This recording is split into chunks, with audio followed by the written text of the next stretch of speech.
time zone. There we go. I don't know what's going on there. It's nice to see Andre here as well. Natasha Stanley is here. It'll be live any minute now, just having running side behind. Absolutely right, Natasha. Weirdly, we're a little bit early this week, but strangely, just as I've got set up in the studio, my studio camera decided not to work. So it's the joys of being live that almost anything can happen.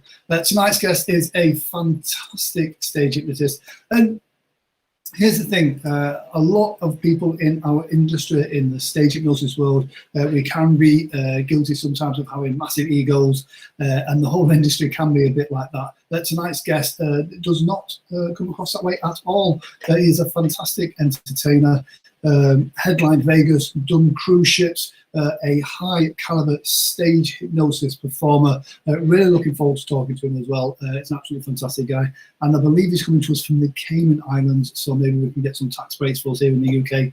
Who knows? So yes, have your questions ready. This guy is a really fantastic performer. He's got some great stories for us as well. So I'm going to play my usual graphic, and on the other side, if you've got an emoji like a drum roll emoji or a clapping hands emoji, and make him feel very welcome.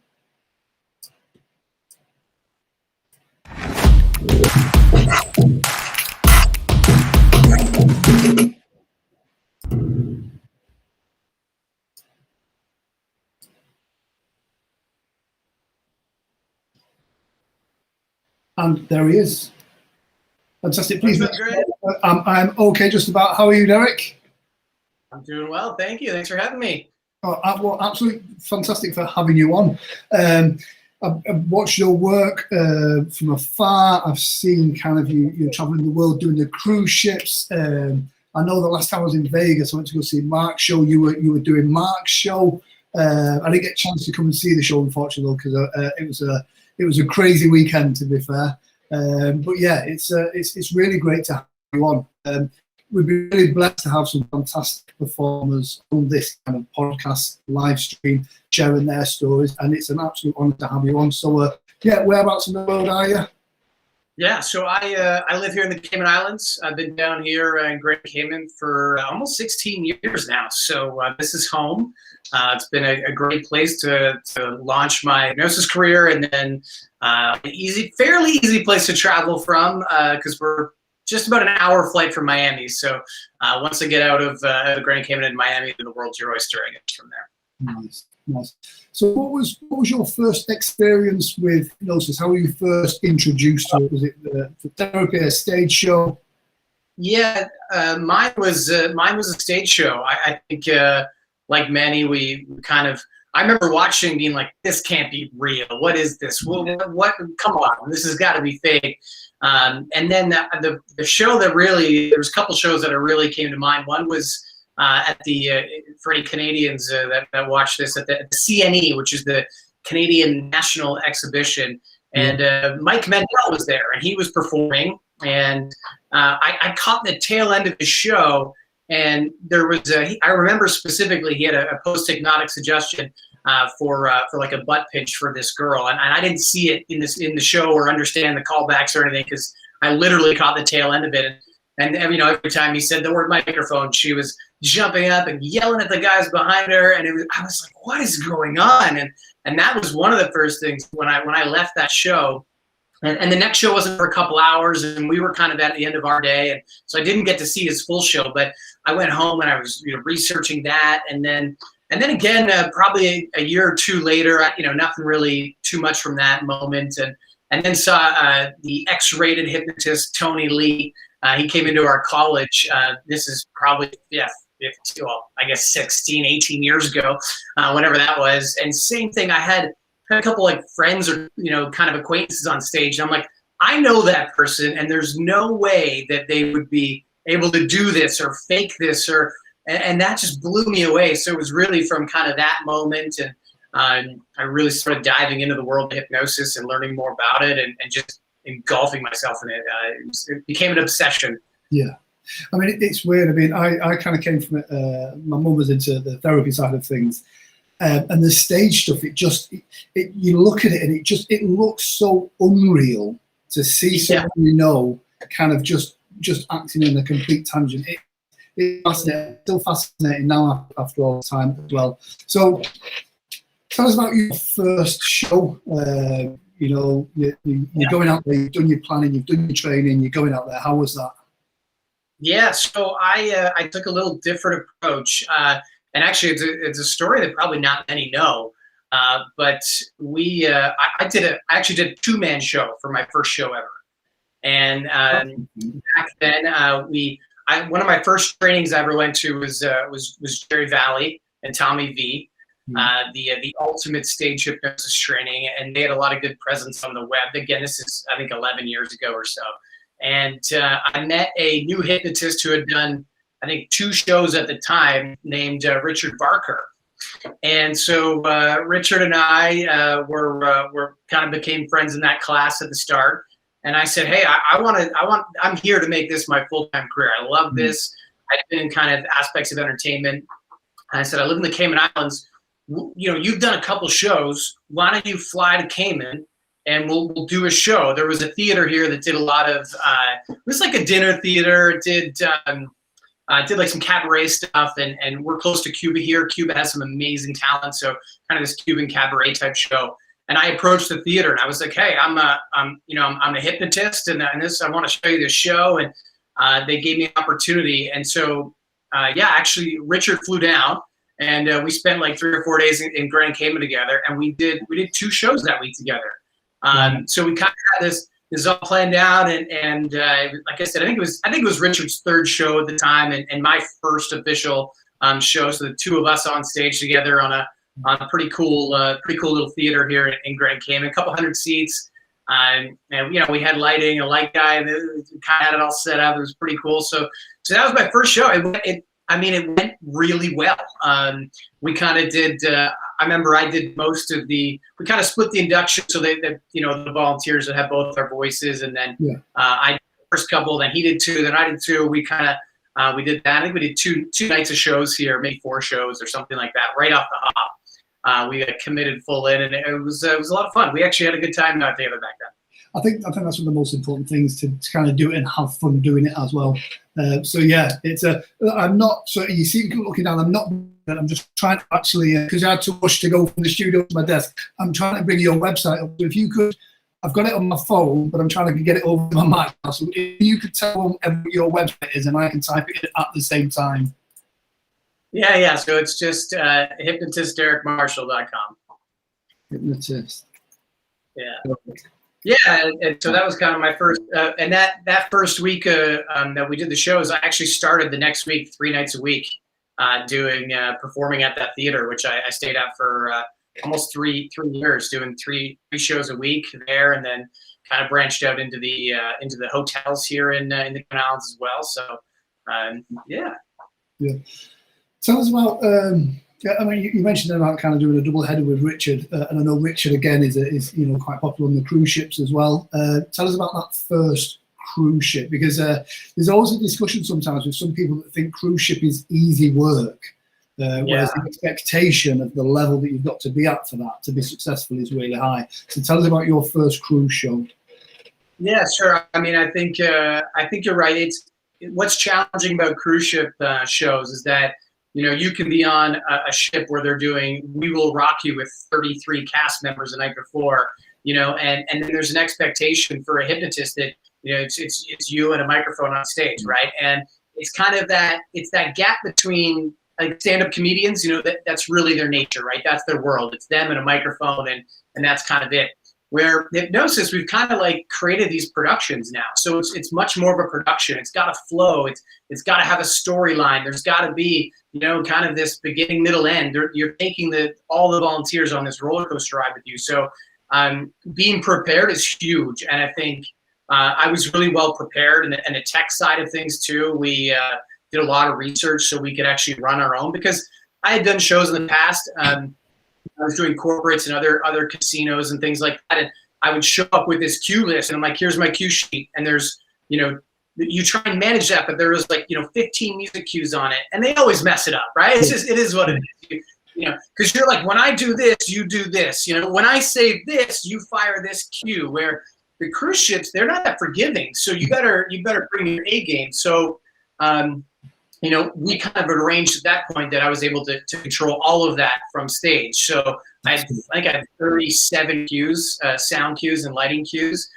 So being prepared for the technology was really big, so you can really give the audience an interaction, because I'm a big believer that the lights and the sound and all of the video and everything we can do really, really adds to the show.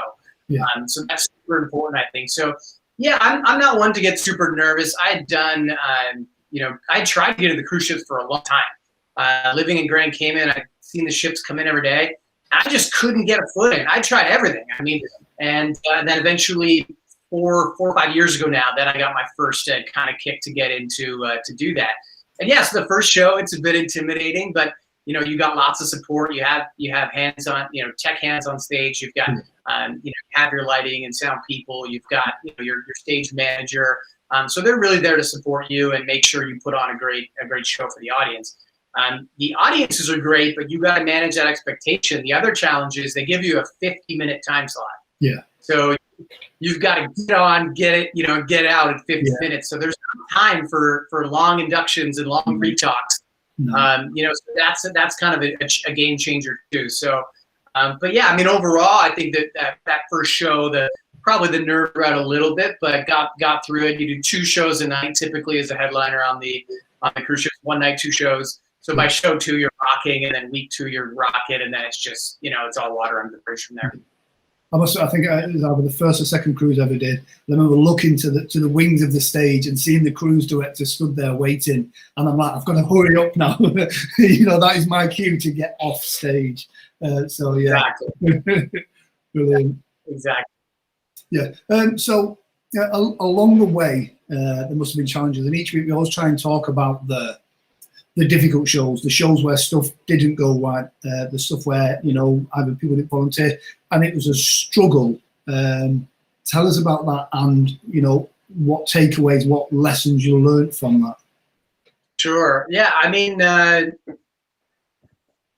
think the way the shows are set up, like depending on what you're walking into, plays a huge part in that. So, one of the challenging shows, like I thankfully haven't had a show, and I remember Craig Don, he's plays piano, and he does a lot of cruise ships now. He opened for Liberace in Caesar's Palace when he was 14 years old. He has a cool ring gift from him, and he's a piano prodigy. Him and I were having lunch one day on one of the ships. I forget where we were, but I've been on a few ships with him, crossing paths, and he said, he's like, so have you had one of those shows yet where you just want to get off stage, like on the cruise ships? And I'm like, no, I haven't. I really haven't. Like I've never been on a show where, like, oh, what if you don't hypnotize anybody? Like that's just never been the case. We've never had that. But he's like, you will. And ever since that conversation, I was thinking him before I go on stage on the cruise ships. I'm like, one day Craig's gonna be right. It's like he's like one day. But I guess in the past, one that stands out. I was so excited. I remember I had a new camera and we were filming. So I had like a GoPro set up. I had another camera, so we had multi-camera angles. We had this stage. It was in a nightclub, which isn't something I've done a lot of, but it was like before the club started. And this girl had basically rented out the club for her birthday. She'd hired me to come in. So they were all there for her birthday. There was about 100 people. And then, as the show finishes, the nightclub kicks off and their party continues. I was so pumped. I think I might even have had a new jacket on. I was just ready to go. And it was the worst show I've ever done. And I mean, it was a smaller stage, so we started with less volunteers. But I'm not one to keep volunteers either. I'm not going to try and pull things out of you that just simply aren't there. I'm going to dismiss you. Because I always think when I'm on stage, I think about it from the audience's perspective. If I'm in the audience and I'm new to hypnosis, I'm like, that guy is or is, there's no way that person's hypnotized. I don't keep them. I don't let them stay. There's certain parts of the show where obviously they go through different stages, but for the most part, I'm not keeping you if you're not there. So I had dismissed all but like 4 people, and I only started with maybe 10, which and I'm moving very quickly. And not a great ratio for trying to judge the show, but I think part of it when I kind of preset this by saying the type of show you go into, being a birthday party, everybody knew the girl and everybody knew each other.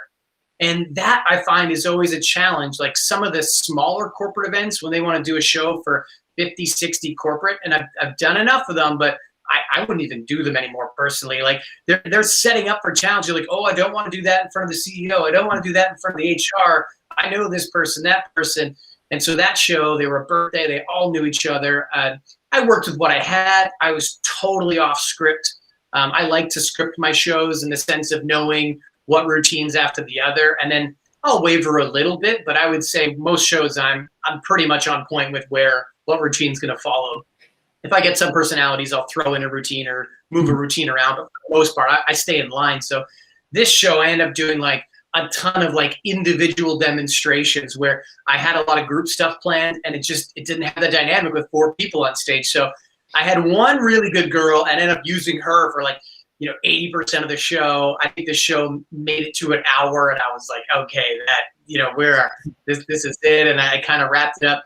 And I remember my father-in-law, he asked me about the show that night. I think we saw him after, and I was like, it was not good. It was not my best. And he said something to me. He said, Derek, he's like, we all have bad days at the office. And I was like, that really hit home, because it was my full-time gig. And you're like, yeah, okay, it's a bad day. Let's move on. And then other people came up to me and were like, oh man, that was so great. That was so funny. And you're like, I wish you'd seen a good show, because that was not it. So that's definitely one that stood out for me. And I think the other one, when you talk about the cruise ships, I was here in Cayman. I was ready to get on a ship. So ships come into Grand Cayman. I jump on here.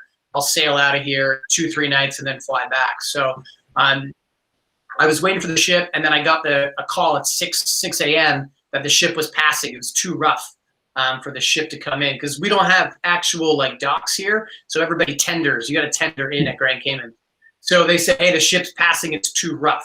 So then now I'm dealing with the agents, and I'm dealing with the travel people, and they're like, okay, well, we're gonna get you. Can you meet the ship tomorrow in Cozumel?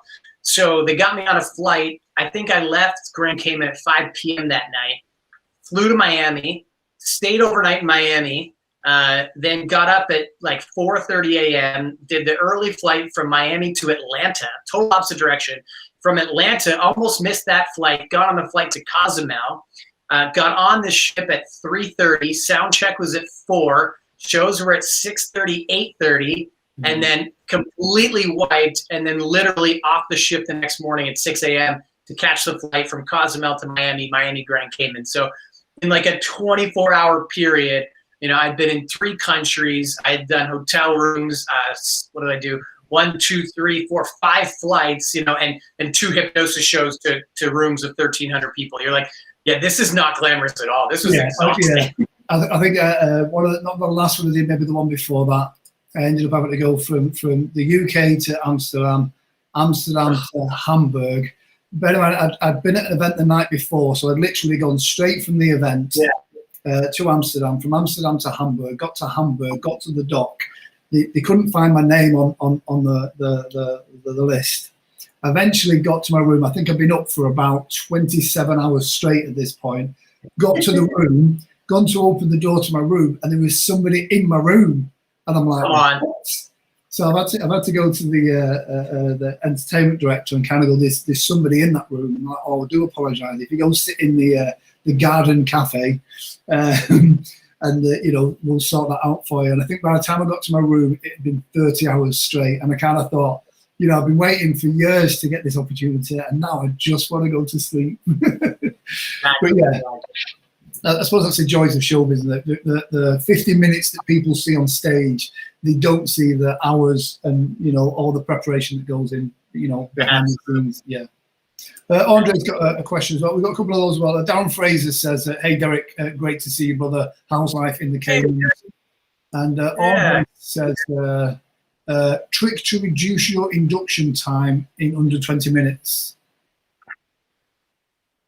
So keep in mind that induction is just a word that categorizes what happens to induce trance. So, although all of us have this kind of, if you've been through a formal training or any kind of books or online, let's talk about like progressive relaxation. That can happen a lot quicker, but the main way to get into hypnosis is through overload. So on some of these bigger shows and cruise ships, I have a lot working in my advantage because first of all, they're on this ship. You come into the theater, there's this perfect setting. There's all this nervous stuff. And I always say that the induction starts way before the show because likely, it could start at the breakfast table. You have a family who's like, are we going to go to the show tonight? They're reading the cruise compass and they're like, oh, there's a hypnotist. Oh, you should volunteer. The minute that starts, the nerves start kicking like, you're going to volunteer? Oh my gosh, what's it going to make you do? Like the process is actually already starting. So, I would always encourage hypnotists when they're trying to reduce their induction time to really like give it a fair shot because worst case scenario, as you start doing some of the testers, if you feel they're not there, you can extend it. I mean, you could do something else, If you've seen Mark Savard's show, and for those of you that know me a little bit, Mark Savard is a good friend of mine. I took his training 11 years ago. I filled in for him on his stage. He's my agent. We've become built a really good friendship there. But I remember seeing Mark's show early on, and like he starts buckets and balloons like right away, and I'm like, well, they're not even hypnotized yet. Your inductions, haven't you done the induction? I mean, he does it as part of his induction, but really it's a tester for him to start to see who's already in that position. So same thing for him, right? He's in Las Vegas. People made a decision to come to his show. They're probably talking about it pre-show. Who's going to volunteer? Who's this? All of these are part of the process. So I would say like have some confidence in your ability to shorten that induction period. And you'll be amazed what you're going to achieve with that.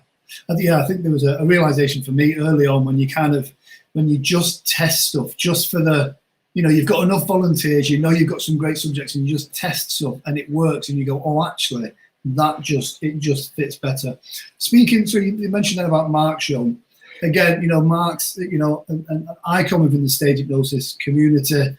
Headlines Vegas, great show. How was that filling in for him or doing your show on his stage as such? Yeah, that's crazy. So Mark called me, and he actually had some family emergency the first time. So his grandmother wasn't doing well, and he's like, "Hey, I got to fly to Vegas today. Would you come in and do the show?"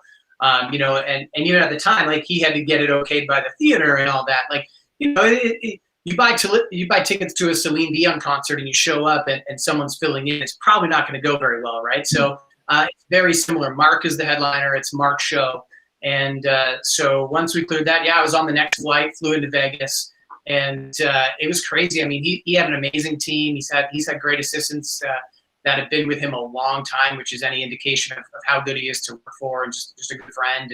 And having the stage crew that was there. I mean, his stage hands have been there a long time. The lighting and sound guys, they knew the show. Yeah. So what was interesting with Mark's show is that, we kind of discussed, he's like, hey, like, I want you to do my show. Because in Mark's mind, he's designed the best show for Vegas. Yeah. So for me to come in and be like, well, I have these 12 routines I want to do.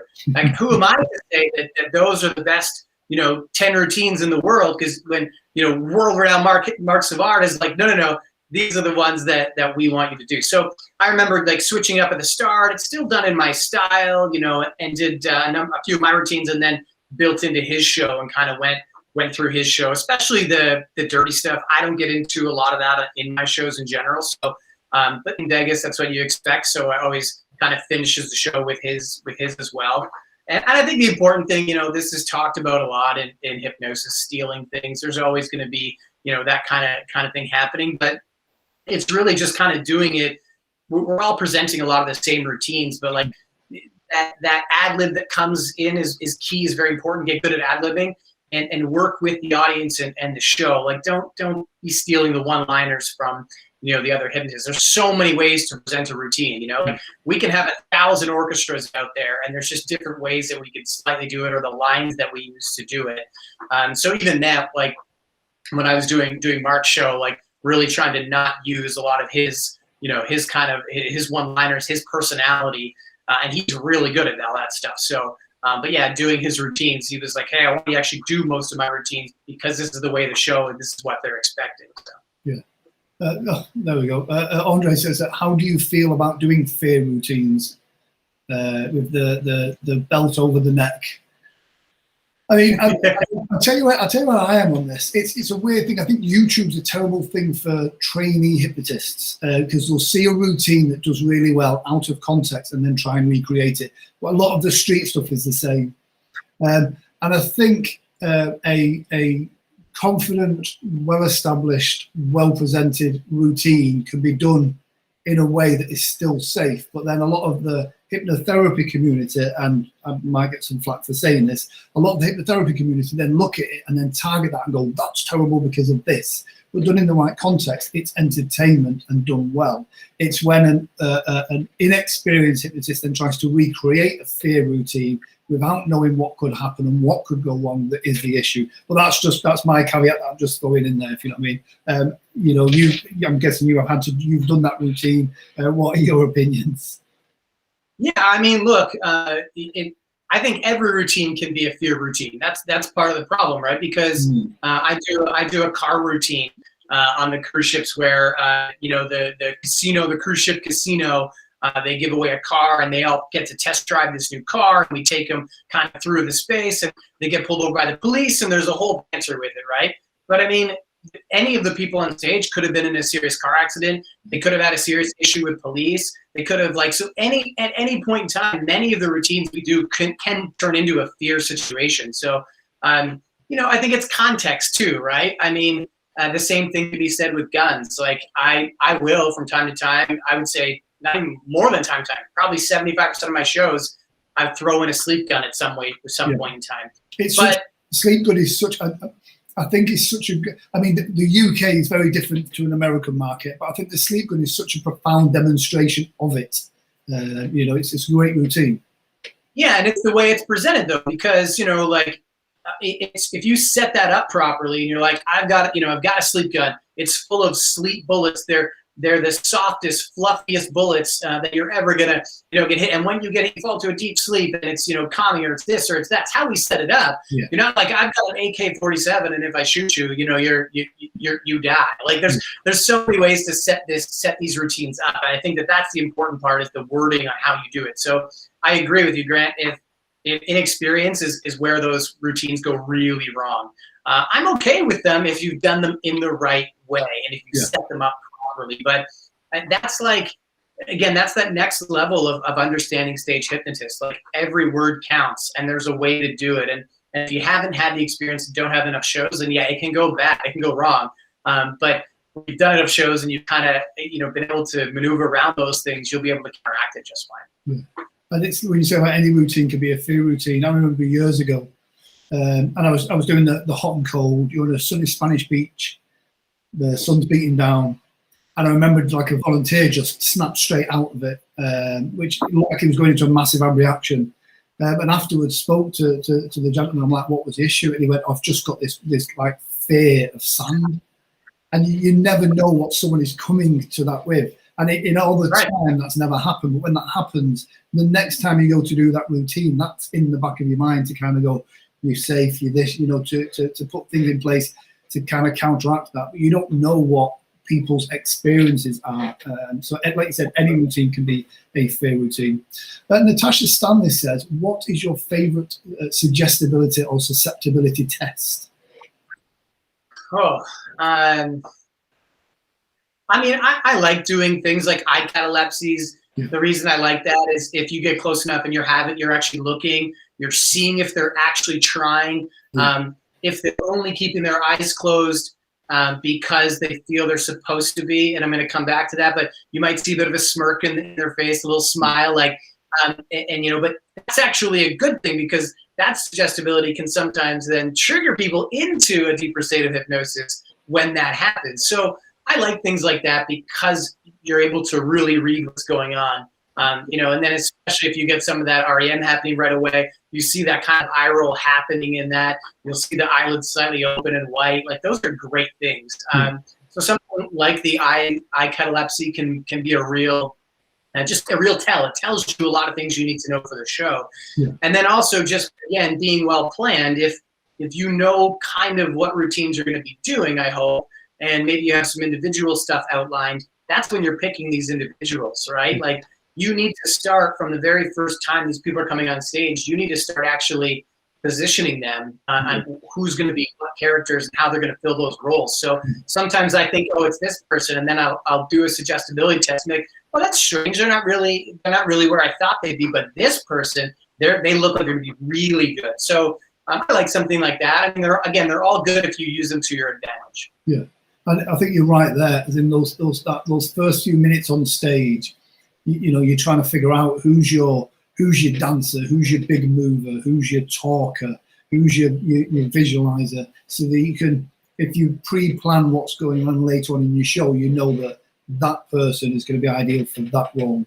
But like you said, being flexible to move that around in case they're not as well. Andre asked a question earlier and says, what's your favorite skit to perform? Oh man, good question. Wow.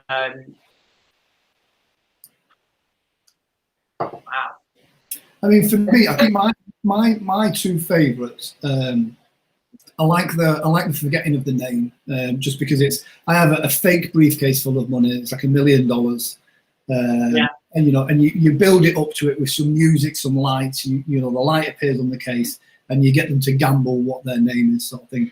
And I think it's always a great demonstration of kind of, if you can forget the name that you had since the day you were born. Imagine if you could forget to be stressed. It's a nice way of doing it through. So I always like stuff like that rather than the over silly stuff. But yeah. Yeah. I think like too. I like one of in my show. One of my favorites is probably Hypno Kid. I've got a doll I've had for 10 years, and he's Hypno Kid, and it's essentially the voodoo routine, right, where everyone's following. But what I like about that is the reaction time. So it's a big one for the audience to win them over, because when you're doing any movement with that actual doll in the voodoo part, the volunteers on stage are instantly reacting, and it's. Yeah. I always say to the people after, you couldn't act that good. You'd be in Hollywood. You'd be on the big screen. Like, their reaction time to that doll or to whatever you use, is so key. It's great.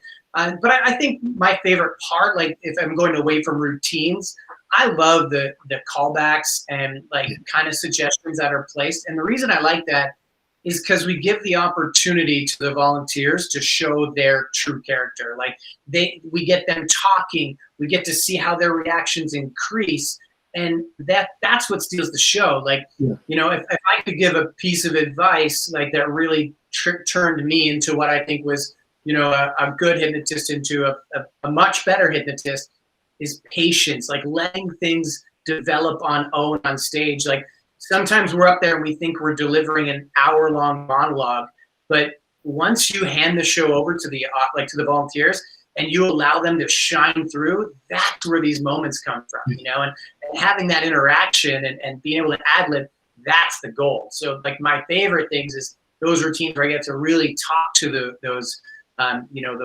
particular volunteers, and so like butt pinch, for example. I know so many do it. I referred to it earlier with Mike Mandel's show that I saw. I like that. If you're in a high school, maybe it's back pinch or whatever, you get it. But that develops, because the way we set that suggestion, it's like every time it happens, you get more and more frustrated, or more and more, and so this character just comes out. And then always after the show, someone's like, that was Jenny on stage, and she is never like that. Da da da da. That was amazing. And that's where they're the real stars of the show. So that my favorite routine is really that interaction with the volunteers on stage.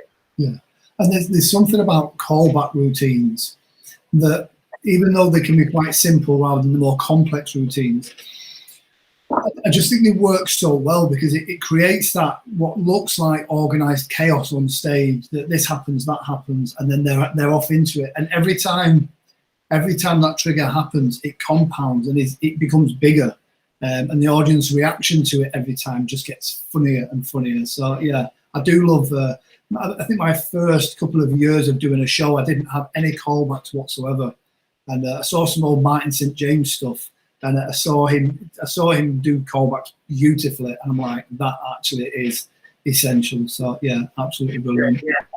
And you made an important part, that the audience forgets about it. And again, that's that proof in our industry, when the audience forgets about it, but the volunteer doesn't miss a beat, it's that realization for the audience, holy cow, I totally forgot about that. How would they not know? Like, it's very, very cool. I think it's a really great piece. I also say the audience wants to feel like they're watching something like fresh, new, unique. It's just happening that one time for them, if you know what I mean. And callbacks are great for that. So yeah, great question there, Andre. Suggestibility test we've gone through. Jason Nobby Morgan says hello. He said hello earlier, but didn't get a chance to call him up. He's a great Welsh hypnotist who is the one that actually inspired me to start doing this show as well. I mean, let's talk about COVID. I mean, I don't know what it's like in the Cayman. We have only just 1 week ago, we got our green light to start going back to some kind of normality here in the UK. How are things where you are now? Yeah, so it's been crazy. So being a small country, we've got an estimated population of about 70,000. So when COVID hit, I was literally scheduled to get on a plane on I think the 18th of March. And I mean, that's just busy season. I'm not home for much more than 3 to 4 days at a time there. And I called, it was a Royal Caribbean ship. I called them and spoke to Mark and my agent, and I'm like, guys, I think that this is our airport's going to close down here in the Cayman Islands, and I can't be stuck out away from my wife. And at the time, my son was just a little over a year old. I just can't simply be locked out. So I actually got out of that contract. But the next morning, Royal Caribbean then announced all their ships had stopped sailing. So I think that was like the 19th of March, and then the 22nd of March, that's when the Cayman Islands borders closed. So crazy concept. We listened to the government and we all stayed home for 2 weeks. Now, much easier to do here in the Cayman Islands because there's only a couple major roads and police would sit on those roads. And if you weren't essential service, if you weren't working at the hospital or whatever, you weren't leaving. And, you know, it's amazing. Everyone had enough food in their pantries, and everyone, you know, they set up a very quick schedule. Only people with last names of this can go to the grocery store this day. You can only go for an hour. You got to wear a mask, got to wear this, got to do this. So we essentially locked down for 2 to 3 weeks, and it paid off. We essentially had no COVID cases after maybe the first 100 early reports. So we had no community spread whatsoever. We then actually lived a very normal life here the last year. Restaurants are open. I haven't worn a mask on island in over a year. Wow. We've been roaming freely. The only trouble is we've been locked in. So if you were to come into the Cayman Islands, it's a 14-day quarantine in a government regulated facility with like GPS on you and the whole nine. To make sure that you got tests before you came, a test when you came in, and a test at day 14 to make sure you're COVID-free. Then they let you go in the community. Just 10 days ago, residents of the Cayman Islands, such as myself, who are fully vaccinated, which I am, and I know people have their opinions about that, and I now be subject to a 5-day quarantine. But again, there's a lot of rules. Like I couldn't do it at home. Where my wife and now 2 kids are. I'd have to do it in a facility. So for me, shows have been non-existent. Haven't been willing to, do a 14-day quarantine to go do a show. And now that the cruise ships are moving again, they're starting literally with 5-month contracts. And for me, where I am, I got an 8-week-old new baby at home, our second boy. So I'm not about to jump on a cruise ship for 5 straight months and do that. So yeah, so shows, I haven't done a show in over a year. It's crazy. I did over 100 flights the year before of shows. So yeah, it's definitely a different year. But COVID has been good here in the sense of how we've handled it, but obviously very challenging to the global market. Yeah. I mean, it's weird. I mean, I was blessed to be very busy before COVID. And to the point where you can do your show in your sleep. Yeah, sure. And then I've done 3 shows during the last however long in a COVID-safe environment. The first one I did with all the visors and everything on, I said I would never do it again. The dynamics is just not the same. And I had a show last weekend, like the day of when we were allowed to be out. And literally, like, I just, to try and remember everything and put everything in place, and it's just like, wow, this is like fresh again, if you know what I mean. So it was it was definitely a challenge, but I mean the client was happy, so I was happy. So yeah, hopefully soon we're back to somewhat of a new normal, and we could be performing properly again. But exactly. yeah, I'm like I said, like when we first started talking about it, it's like, well, I had a call with a few of us hypnotists were talking, and then it's like, well, what if we space the chairs out, and then we do this and that and this routine, and I'm like, I was into it. I'm like, guys, this is silly. I was like, I don't know if this is what I'm going to be into. So yeah. I haven't really had the opportunity, just how it is. So tourism is there's a plan now in place for the Cayman Islands government for basically the next 90 days, and they're hoping to be moving freely by the end of this year. At which case our tourism sector picks up, and I performed a ton in this market years ago. So because I've been traveling so much, I actually haven't done a show in the Cayman Islands in probably 6-7 years, because literally all of my shows are, cruise ships and traveling and everything else. So I think I'll probably be itching to get back on stage here when tourism picks up a little bit and do some local shows. Yeah, so Darin Frazier, I'll read his question out because it only shows half on the screen here. He says his last show was the 29th of February last year. Now here in California, we're about to go back into mandatory indoor masking, so no shows on the horizon for many of us. So yeah, I mean that's the worrying thing, that if we don't come out of this, then it's a crazy time. I mean, weirdly, the positives for me that came out of COVID was kind of going online, live streaming, and doing stuff like that. What positives have you found from this? Yeah, I mean, for me, it's family time, right? I mean, I did over 100 flights, literally leading up to COVID into March of 2020, and so yeah, to be home with my family's been awesome. That's been great. I've got a 2.5-year-old son named Maverick, and now an 8-week-old son named Ryder, and it's just been the family time is to me the real silver lining. So that I can't take away anything better than that. So at the same time, everyone's like, "Do you miss it?" I'm like, "Heck yeah, I miss it." I mean, it's a lot of work, but yeah, I definitely miss it. So I'm hoping we'll see how it all plays out. Well, yeah, congratulations on that. One of the questions we always ask as well, and it's always it's done for a couple of reasons. One of them is it's always interesting to find out what books people think are beneficial to a stage hypnotist, and two, it helps me put an Amazon affiliates link in the description later on. But if you were to recommend 2 books for stage hypnotists or hypnotherapists looking to come into the business of stage, what 2 books would those be?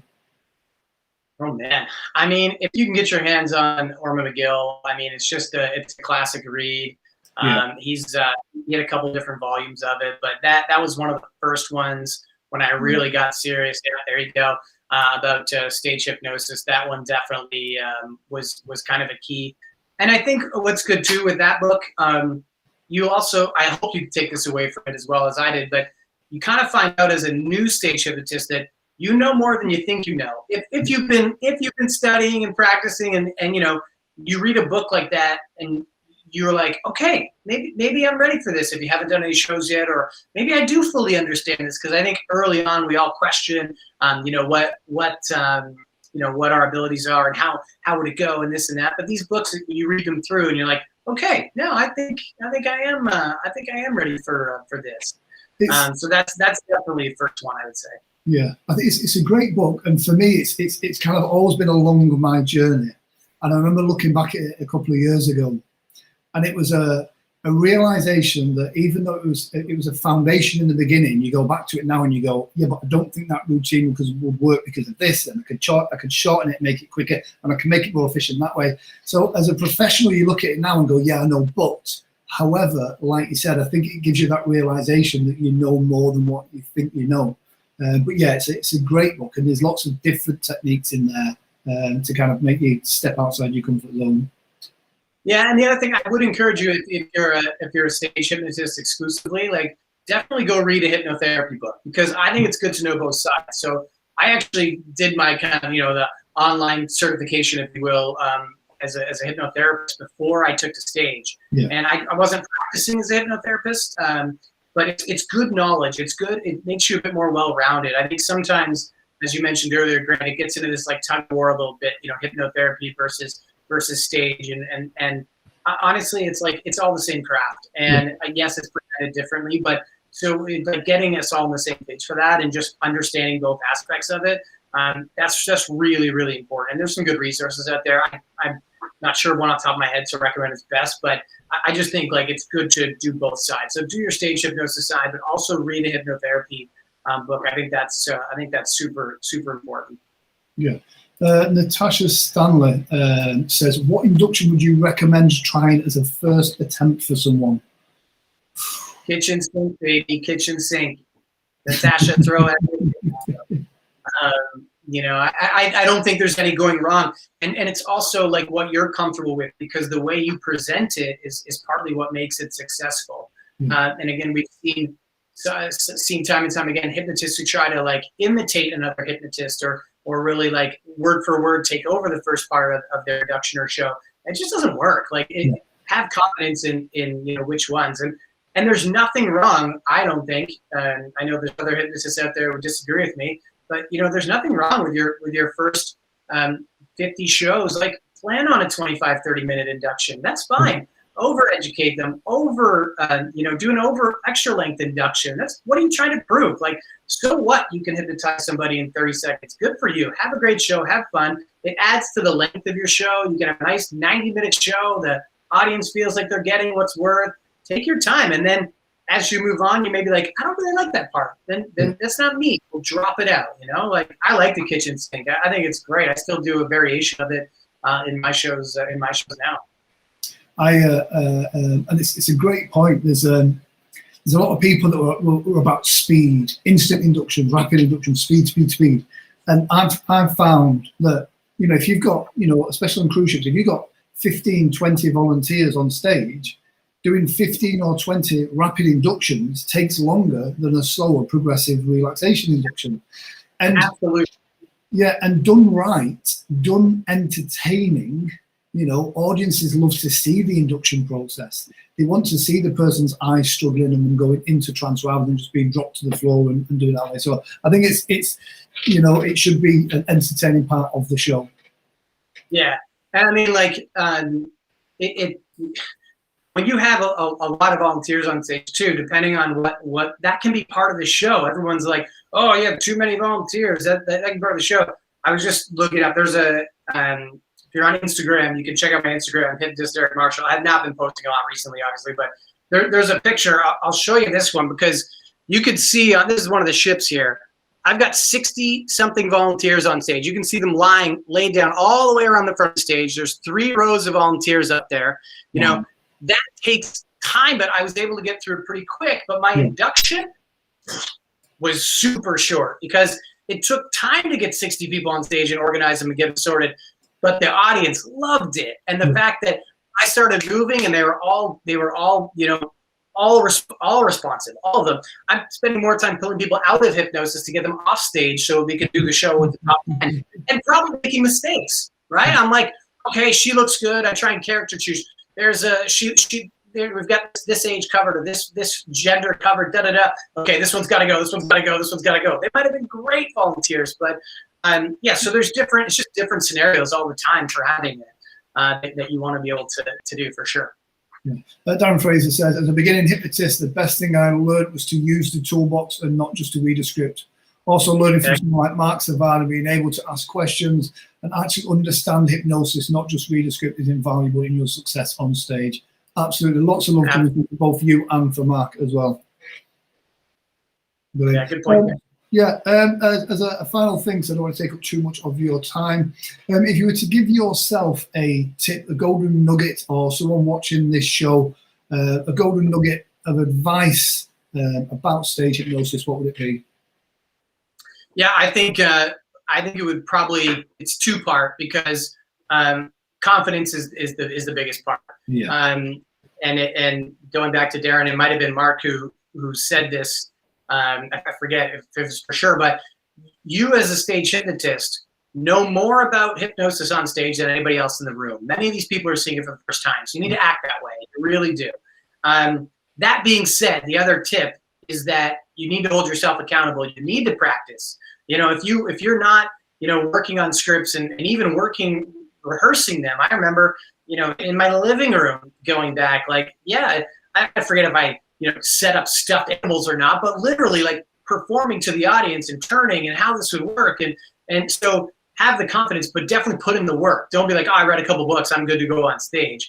You need to do, 50 shows in your living room to yourself before you go on stage. So I think be confident, but hold yourself accountable. Put the work in, because if you put the work in, you can do it. But if you just keep putting it off, I hear that a lot. Like, oh, I'm going to do a show. Okay, well, have you done this, this, and this? Well, no. So confidence would be the tip, but put the work in. It makes you better. Yeah.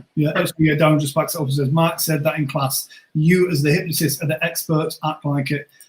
Fraser's a quick question. As every hypnotist wants to know the answer to this question. How do you get into the cruise lines? Is it an agent or through self-representation? And how would you recommend getting your foot in the door? My experience was work really hard for a very long time, get really, really polished, and then eventually someone might die and a space will be free, and then you can take that over. I don't know about yourself, how you got into it, but yeah. Yeah, no, that's it. I mean, I said earlier today, like living in Grand Cayman, the cruise ships would come in 5-6 a day, and I tried for many years. I filmed many demo tapes. I tried different things. I had really, really challenged to get in, so I tried and tried and tried. And most cruise lines now, and they vary sometimes, but a lot of them deal with agents. Yeah. Now, it doesn't have to necessarily be the big agencies, because sometimes the big agencies actually have too many acts on the ships, and the cruise lines don't like that, because if they lost the agent, then they lose a lot of their acts. So they don't want to be so vulnerable. So it could be smaller agencies, but somebody who has a connection and has an in, because there's a process. Mark Simard is my agent. He's been working with Royal Caribbean for a long time. He does a couple ships, not many, because obviously he's busy in his showroom in Las Vegas or in Hollywood.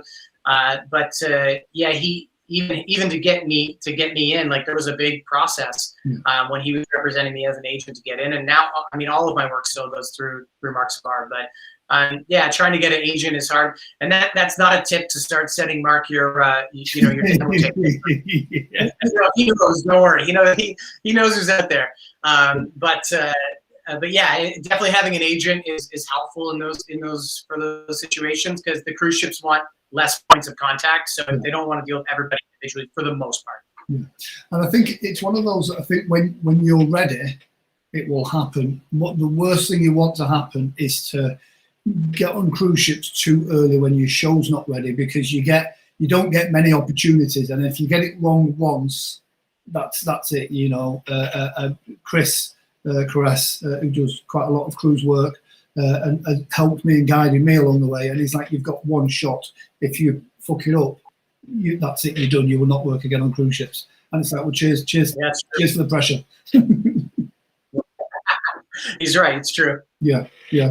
Brilliant. Derek, it's been an absolute pleasure to have you on, and the engagement in the comment section has been fantastic. So guys, if you're watching this on the replay as well, do let me know where you're watching from as well, and do check out Derek's Instagram, his Facebook, his social media, his YouTube, everything, and show him lots of love. He's been fantastic in sharing lots of really great tips and advice with us here tonight.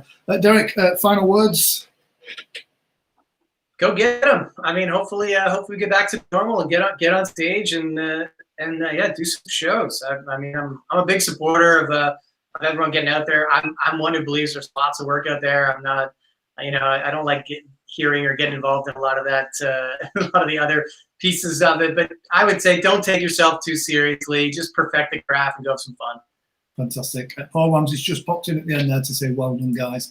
So guys, please find an emoji, a clap your hands emoji, a drum roll emoji, and show Derek lots of love as well. For those of you that are interested in book recommendations, I've already put up a plug. That should put up a link in the comment section to on all the previous shows. The guest book recommendations are on there as well as studio recommendations, even though my studio is not working tonight.